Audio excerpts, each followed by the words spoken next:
The news hit Georgetown like a winter storm, sudden, cold, and deeply personal. In a town where everyone knows each other, word travels fast, but nothing could have prepared the community for this. The chill in the air seemed to deepen as the reality set in, blanketing the town in a heavy silence. Toyota halts Lexus line, the headline screamed, but for locals, it was more than just a story. It was a shockwave through their lives. The front pages, usually filled with high school sports and local events, now carried a headline that threatened the very fabric of Georgetown. Workers who'd clocked in for decades now gathered in anxious, silent groups. Some stared at the ground, others exchanged worried glances, all of them searching for answers that no one seemed to have. The camaraderie that once filled the parking lot was replaced by uncertainty and fear. This wasn't just a job, it was a promise of stability, now in doubt. For many, the plan had provided not only a paycheck, but a sense of purpose and pride. Now that foundation felt shaky, and the future seemed more uncertain than ever. The town's heartbeat, once synced to the assembly line, skipped. The familiar hum of machinery was gone, replaced by an eerie stillness that echoed through the empty halls. It was as if time itself had paused, waiting for answers that might never come. At Main Street diners, the usual chatter was replaced by worried whispers. What about the mortgage, the kids' college fund, small businesses? Conversations that once revolved around weekend plans now circled around layoffs, bills, and the uncertain future. The sense of community was still there, but it was tinged with anxiety. Georgetown, once proud to be Toyota's American home, now faced an identity crisis. The banners and flags that once symbolized hope and partnership now felt like reminders of what was at stake. The town's sense of pride was shaken, but not yet broken. The silence was unsettling, no shift changes, no trucks, just uncertainty. Streets that once bustled with workers and delivery trucks now stood empty, as if holding their breath along with the rest of the town. Families sat at kitchen tables, local news looping, trying to grasp how global forces had upended their world. Parents struggled to explain the situation to their children, while quietly worrying about how they would make ends meet in the months ahead. For years, the plant symbolized a partnership of Japanese efficiency and American grit. It was a beacon of opportunity, drawing people from neighboring towns and promising a better life for generations. The story of Georgetown and Toyota had become inseparable. Now, that symbol was tarnished, and the community was left to grapple with the fallout. Town hall meetings grew tense, and even playgrounds near the factory seemed quieter, as if the uncertainty had seeped into every corner of daily life. As the day wore on, shock turned to simmering anxiety about what tomorrow would bring. The sun set over Georgetown, but sleep would not come easily for many. The town braced itself, knowing that the hardest days might still be ahead, but also holding on to a fragile hope that together they could weather the storm. To truly understand the shock that Georgetown faces today, we need to rewind the clock back to the 1980s, a time when life here moved at a slower, quieter pace. Before Toyota arrived, Georgetown was a small, close-knit town, surrounded by rolling horse farms and open fields. The community was rooted in tradition, and change came slowly, if at all. But everything changed with the arrival of Toyota Motor Manufacturing, Kentucky. The construction of the massive plant on what was once farmland marked the beginning of a new era for Georgetown. Toyota didn't just build cars here, it built a modern community from the ground up. New neighborhoods sprang up almost overnight, and the town's population began to grow rapidly. The promise of thousands of stable, well-paying jobs drew people from all across Kentucky and even beyond, bringing new faces and fresh energy to the area. The plant quickly became the region's economic engine, fueling the construction of new homes, the expansion of local schools, and the opening of countless small businesses that thrived on the influx of workers and their families. Toyota's payroll was more than just a source of income. It became the lifeblood of the local economy, supporting shops, restaurants, and services throughout Georgetown. But Toyota's impact went beyond economics. The company became woven into the fabric of Georgetown's identity, sponsoring community events, supporting local charities, and blending Japanese Kaizen principles with the American spirit of hard work and innovation. For many, seeing a Kentucky-made Camry or Lexus on the streets was more than just a symbol of success. It was a point of pride, a reminder of what the community could achieve together. Over the years, generations of families found opportunity on the assembly lines, building not just cars, but stable futures and a sense of belonging rooted in Toyota's promise. The factory offered a clear and reliable path to the middle class, allowing families to buy homes, send their kids to good schools, and dream bigger than before. Now, with a key piece of that anchor suddenly gone, the community finds itself on uncertain ground, facing questions about its future and its identity. Georgetown is left to wonder if the stable, thriving world it once knew is gone for good, or if it can find a way to rebuild, just as it did decades ago. Why did Toyota halt the Lexus line after decades of success? The answer: tariffs and an unpredictable trade environment. America First policies, meant to protect U.S. jobs, created new costs for global companies like Toyota. The Lexus ES 350, assembled in Kentucky, relied on imported parts, now hit by tariffs. Suddenly, building the same car in Georgetown became much more expensive. Toyota faced rising costs and shrinking margins, making U.S. production unsustainable. The company had to consolidate Lexus ES production back in Japan, where the supply chain was more stable. This wasn't about the workforce, it was about surviving in a volatile global market. Ironically, policies meant to bring jobs home ended up sending them away.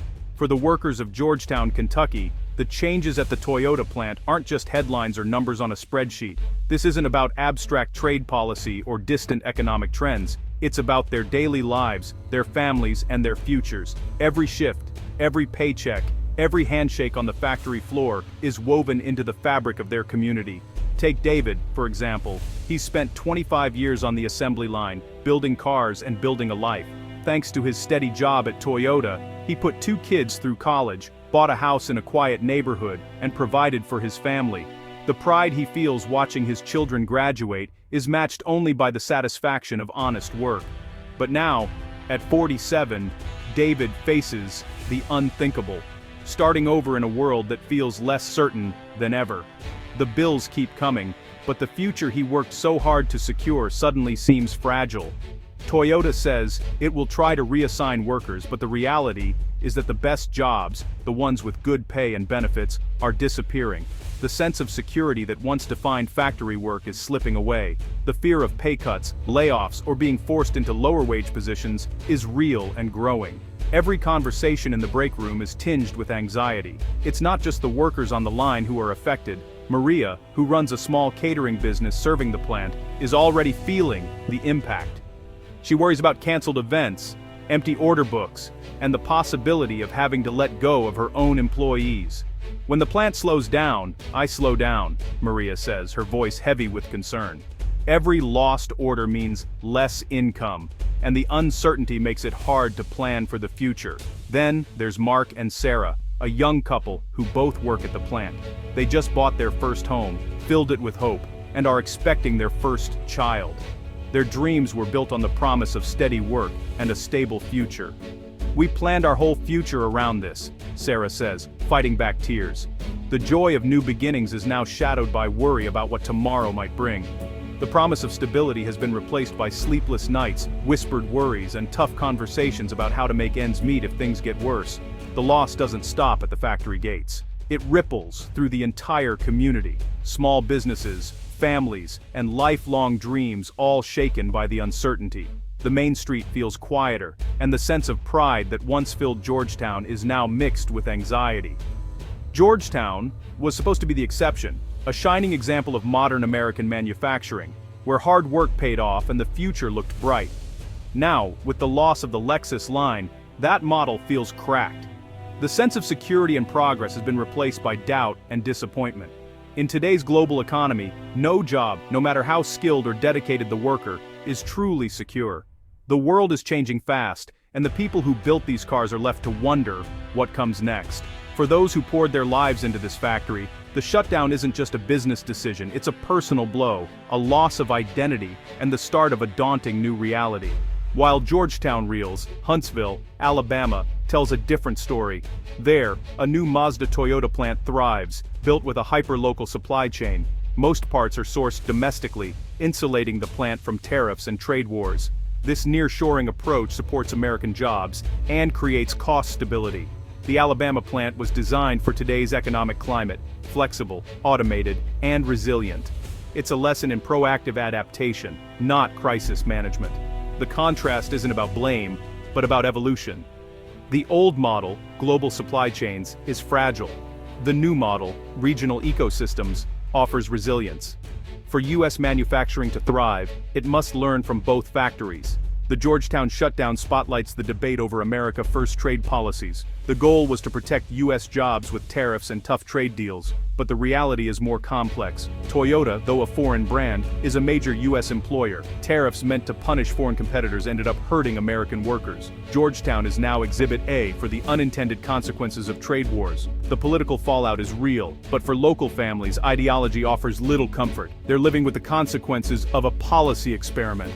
Despite Georgetown's loss, Toyota isn't leaving America. The company is pivoting, investing billions in U.S. electric vehicle and battery production. Plants in North Carolina and elsewhere are being upgraded for the EV era. By localizing battery production, Toyota is building a more resilient supply chain. This shift means new, high-tech jobs and retraining for current workers. Toyota is funding programs to help employees adapt to new roles. The transition is challenging, but necessary for long-term success. Toyota is playing the long game, shifting from gasoline sedans to electrified vehicles. The company's commitment to U.S. manufacturing remains strong, just in a new form. Georgetown's pain is part of a broader transformation.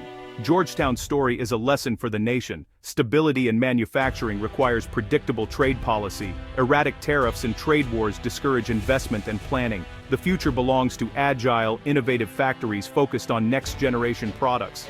America must compete for the jobs of tomorrow, not just protect those of yesterday.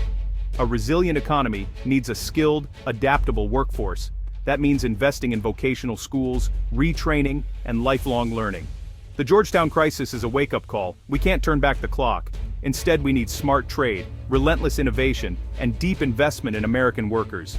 These are the pillars of a strong manufacturing future. Ultimately, this story is about people, workers, families, and communities. A strong future is built on skilled, adaptable workers ready for new challenges. We need a national commitment to lifelong learning and workforce development. Smart policies should foster innovation and secure, localized supply chains. For every worker facing uncertainty, there must be a pathway to new opportunity. Community colleges and training programs must be empowered to help workers transition. This is an investment in our national competitiveness and well-being. The future of American manufacturing depends on choices we make today. The lesson from Georgetown: look forward, invest in people, and build a resilient economy.